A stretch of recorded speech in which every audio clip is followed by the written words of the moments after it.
You can see even Drive is customizable. Our district has customized it to include our school district logo. That's more done on the back end, not so much your end. But there are some ways to organize Drive and to do things that'll make it more user-friendly to you. One thing, when you're looking at your Drive, here's my biggest tip to you. This is like that dirty closet, disgusting junk drawer that everybody has in their house, your shared with me folder. And just like that closet or that junk drawer, you truly should never go there, okay? This is like the single biggest piece of advice that I can give you. This is really not to be looked at unless in case of emergency. Where you want to spend your time is in My Drive, where you have placed things and you have organized things. You have very little control over your shared with me area, other than kind of redoing it by name. You can also do it by like who shared it with you or the shared date. But other than that, don't look there. This is where you want to be, in My Drive. And this is where you can do the best amount of organization and kind of simplifying things for you. So you can see that I have folders, and then within my folders I even have subfolders. So I have a folder that's just called courses, so classes I teach. Within that, I have subfolders for all the different classes. I like to organize by name, which is personal choice. Other people like to do it different ways. So it could be by name, A to Z or Z to A. It can be by last modified. You can just click right on these drop-down menus to play around with that. But I like by name, and then I even cheat sometimes. Like these are the current classes I'm teaching this semester. So I cheat and I put like a number in front of them to force them to the top of my folder list so I can have, again, ease of access. Because you're so busy as college students and you'll be even busier as teachers. So back in the day, that would have been a metal file cabinet. Yes, totally, with folders and subfolders, Yeah. and yes, same concept. Obviously, there are a few key things that you can do. If you're in your Drive, this is where you click on New. This is where you can add your folder. This is where you can start a new document or a sheet like a spreadsheet or a Google slide presentation. If you click on More, this is also where some of those add-ons that you might, applications you might add on from the Google Chrome store would show up. So like one that I've added on is Lucid Press, which is a brochure maker. And so that's all here under New. So anytime you want to start something, and I know you guys already did a Google Doc, so you're familiar with that. The nice thing is that if you kind of start the organizational work, it's so much easier to keep it up. The Shared with Me is a spot where nothing is organized by any sort of example or any sort of common sense, and so it's not really where you want to spend your time. So if you had to, like they shared their paper with you, Yes. just to be able to do that, and with Yes. their classmates, is there any way you can move that stuff out of there, or no, because you don't have editing rights? So it was shared with them, correct? They shared it with their classmates. Yeah.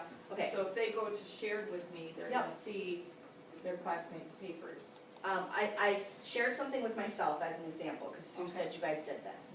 So if it's shared with you, well first let's go back to this, so I can show you a couple of different ways you could have shared your Google Doc. Yeah. It's That the I same- didn't know about. It's the same theory with Google Doc, Google Slides, anything you create in Google.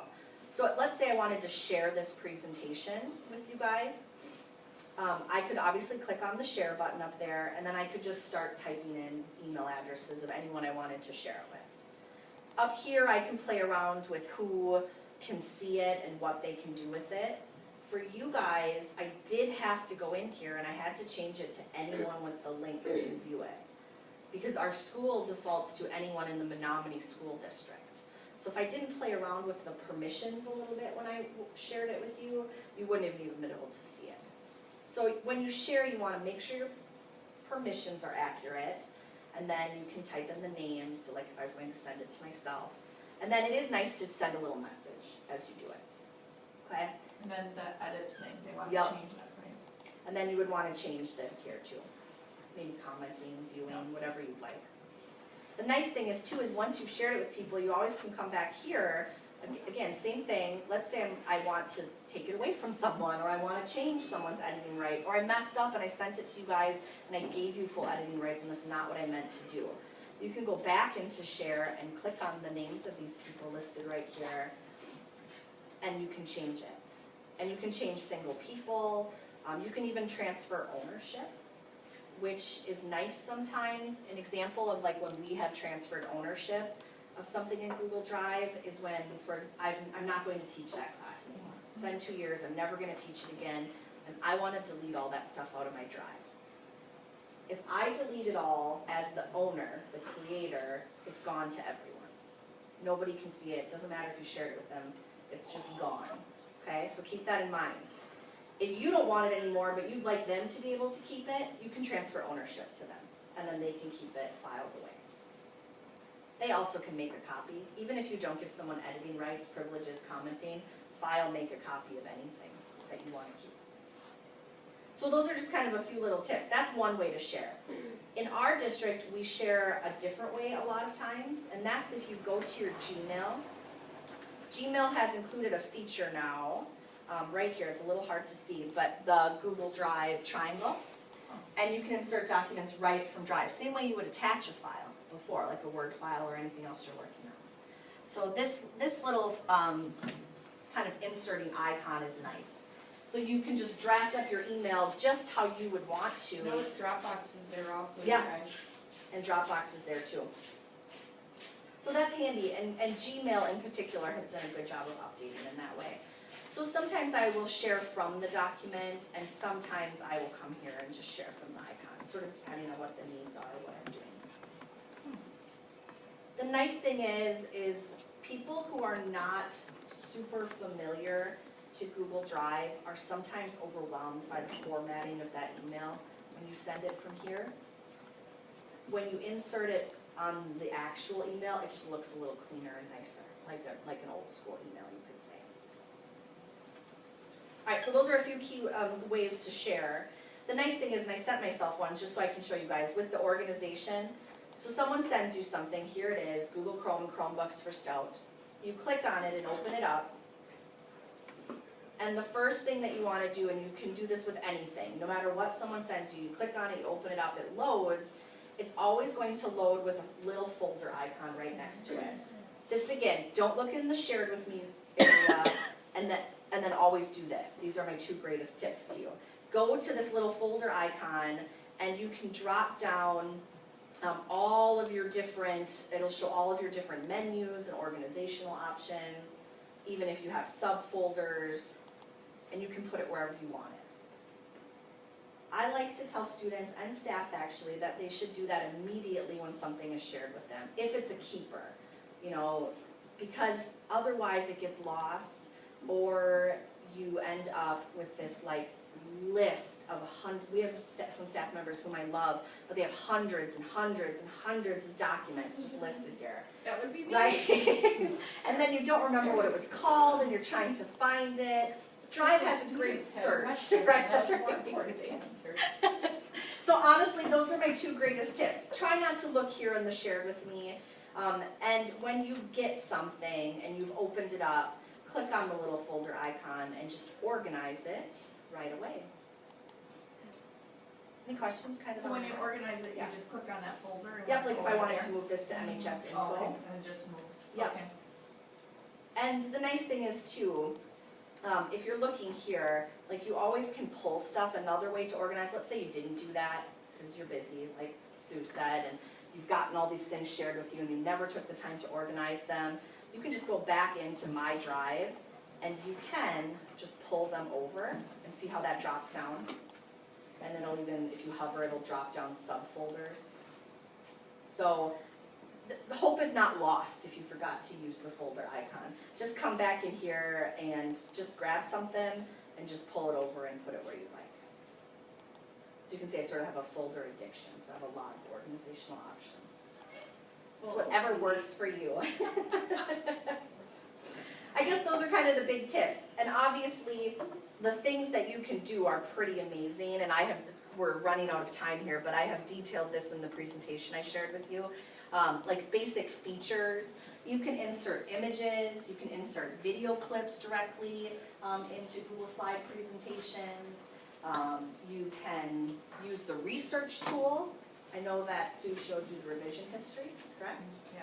This is so wonderful when you have students. You can go to Files, see revision history, and it shows you if multiple students worked on this, you can see at exactly what time and for how much time they worked on it. And then also I, as a teacher, I can go back and I can restore a version if I want, if I, for my own work. So that's nice. There's also, got some of your names here. But there's some other features like the research tool where you can go to tools and research and it pops up a little search menu right in the same tab, which is nice. Do you guys know how to do that? Have you done that before? No. It's not going to let me because your faces are hidden over it, but I'll explain it to you guys. If you're in a doc and you just go to tools, any doc, it doesn't matter, any doc, any Google slide, doesn't matter. If you go to tools and then research, and tools is up there on your top menu bar, tools and research opens up on the right-hand side, essentially like a Google tab. So right from within your Google Doc, you can search, which is nice. Wow. Did everybody get that? So if you look on it, go to like a Google Doc. If you go to a Google Doc, click on one. It won't let you on anything of mine just because I don't give you like editing stuff. But if you're on a Google, just start a new Google Doc and go to Tools Research. And that's nice too. That's a quick way for students to do a little research.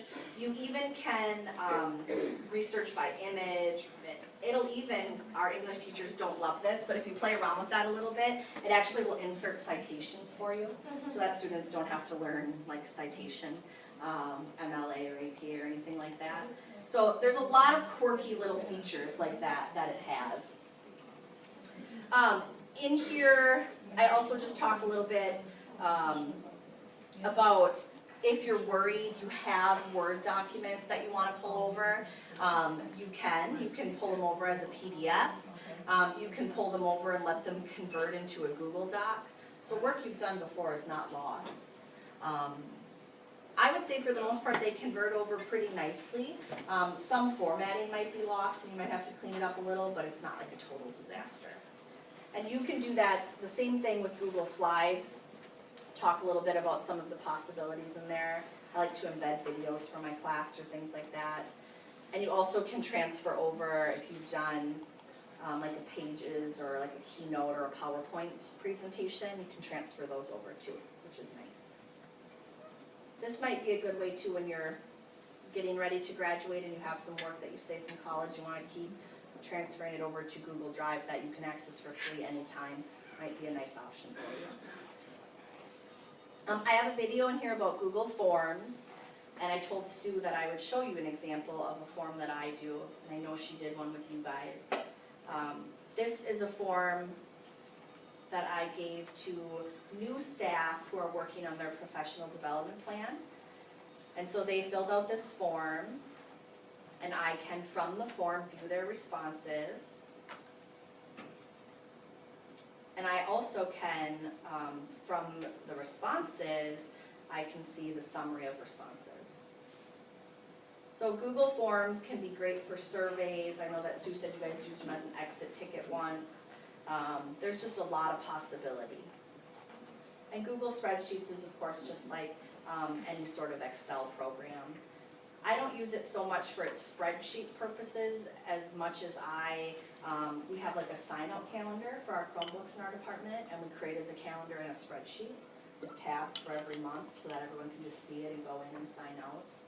So there's so many possibilities, too many, really. And the truth is you learn this stuff as you need to. So like you have a problem, you need to have some sort of system for signing out your Chromebooks, and you do a little Googling and voila, there's the answer in spreadsheets or forms or docs. So again, if you, let's say you had student presentations that you had to listen to or whatever, you can make up the form for it, and it's their responsibility to go in and sign up for an appointment with you. Right. All right, to meet. Yep. That way you're not doing what I still do and have a hard copy and writing it down. you have it right there. You could share that with your entire class. They can see, all right? And they have reminders. And I think on some of them even, it would send you a reminder Yep. that says, ooh, you know, don't forget, tomorrow you have blah, blah, blah. A common frustration that people have with just Google Drive in general is that they feel limited to docs and spreadsheets and Google Slides presentations. So I would say again, just spend a little time in the Chrome Web Store, and if there's something else you want to be able to create or something else you want to do, just search a little bit for it, and it's probably there in a good format. So for example, Lucid Press is one that I found that I use for making newsletters and flyers and brochures. There's drawing tools that you can add on. Don't feel restrained by only seemingly having access to documents and slides and forms. There's also, if you go into Google, there's this option for, if you go to new and you can do from template, and the odds are is that if someone has created it, if you want something, someone has probably already created it for you. Oftentimes the from template is not, let's see if it is for you guys. Sometimes it's not a default thing that they have added there. And so if it's not, you can just add from template on from the Google Web Store. So that's another one I would suggest, and I have that in the presentation. Like I said, this is information that we usually present to staff in multiple hours with time to play and ask questions. I know that Sue's biggest goal was that you guys just had exposure to what Chromebooks, and then Google Drive could do. And that hopefully, I know she's gonna play around with you guys more, and on the document that I provided you guys when you guys came in, I asked if you could ask a few questions. And so we thought we would just wrap up by trying to answer those quick. And then at the bottom of it, there are links to the presentation, and you can email me anytime too. Happy to answer questions or help out. And if you want to keep this Stout Drive session questions, hit the folder icon, and right there then you have links to the presentations. If you want to keep it, here's a tip, but you don't want everyone else's questions, go to File, make a copy, rename it whatever you want, save that, and then file it. And then delete the one with everyone's questions on it. I cheat and I do that a lot. So someone didn't give me editing rights, but I kind of want what they shared with me, or I want parts of it. So I'll make a copy and then do whatever you want to it. It's the best workaround if someone has limited you from doing something with a document or a Google Slides presentation.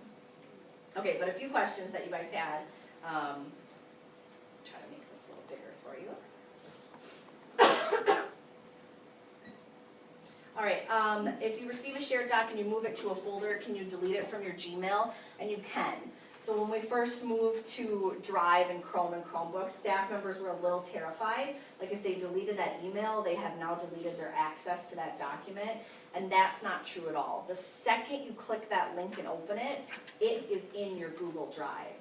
If you don't file it right away, it's just in a huge list of items that have been shared with you in Drive. But you have it for as long as the person wants you to have it. If it suddenly disappears, they may have deleted it altogether on their end, or you might just have to search around a little bit for where you filed it. And you guys asked how you get anonymous names. That's a very good question. You all are these anonymous animals right now. And the reason that that happened, and I like to do this sometimes for my classes, so that you're not just looking at this huge list of student names. The reason that that happened is because of how I shared it with you. So when we were here, by giving you just this link, that's what happens. If I just give you a link to log to connect to something in Drive, you become an anonymous person rather than your symbol or your person. Some students have very silly pictures, and I don't always need to have them up there when I'm trying to present or we're doing an activity. So I will oftentimes, rather than sharing an activity with them, I will actually just create a URL and project it. It's quicker for me too, because I didn't have to type everyone's name into the email. So if you guys are teaching and you have 32 kids in your class and you don't want to spend time typing in 32 emails to share something with them, don't. Just go up to share And a nice little feature up here besides emailing it to people is this right here, get a shareable link. And it's just, again, a good cheat, it simplifies things, you don't have to type everyone's name in. Click on get a shareable link, and then again, you have to play around with a little bit with what their privileges are with that link. But then you can go ahead and you can just copy that link over and share it with anyone you want. Now the link is long, so you can see it's this big long link. So this is where I did use my extension bit.ly to shorten it. But that's just an option too, and that's why you were anonymous people in that one. Do you use bit.ly after you go, like when do you use the bit.ly? That's a good question. So you use it when you already are on the tab with the website open. And then you click it and it just brings up that little dialog box. So And you get the shareable link first? yes, yeah, get the shareable link first, just paste it in a new tab is what I do, just to make sure it worked. Because nothing is worse than when you think you copied the link correctly and you know, messed it all up, so. Is there a way to organize your files? I did show you guys that. You can organize things by name, you can organize them by folder. So, and then you can see here, I have it by name. This right here, they don't have a great name for it. It's not the pancakes or the waffles. I don't know what it is, just the four squares. Right. You can click on that. Some people prefer grid view. So then you're looking at it not in a list. I like the list for me, but that's just a personal preference. Some people like, see this eye right here that you guys have? This gives you all of the activity that's happening in your drive. It's the first thing I tell students to turn off. You just don't need to see all of that. It's so busy. It takes up half your screen. You just click on the eye and get rid of it. Here's where you can figure out how to sort it, but also from the drop-down menus. And then this is a nice customizable feature too. Again, depending on what you like. Last things. How do you capitalize the I in the Word document? I'm not sure I know that question. I feel like it's a joke I don't get. What does that one mean? It means in the Google Yeah. Word doc thing, Yep. you know how it usually auto capitalizes just an I if it's by Oh, itself? yeah. And it's not doing it for you? It never does. No. Oh, I there's feel no like, auto- I guess I've never noticed that. It's like why I hate Google Docs. Oh, that is It's, so it's really interesting. annoying. I guess I always It doesn't- capitalize mine by habit, so I've I know. never noticed that. I'm gonna look into that. Drive, but I was just kind of curious if you knew. Well, that's such a great question. But I didn't never write thought down about that. now. I'm gonna look into that and then I'll let Sue know, so. Because it definitely should just fix Yeah. that. It's trying to mess with the texting generation. I showed you guys how to save the files directly using the folder function. And yes, our school does set up all of the Google. Any Google for Education school sets it all up for them. My email address, as you can see, is not a Gmail address, but yet it is Gmail. It just, they hide it behind our school address. And then to become Google certified, you pay a lot of money. So the honest truth is that I've done all the trainings. We had a group of about 15 teachers that attended all the Google academies and all the Google trainings. And then you have to take a series of 4 to 6 tests to become a Google certified teacher, and they cost about $75 to $125 for each test. So I've decided I'm not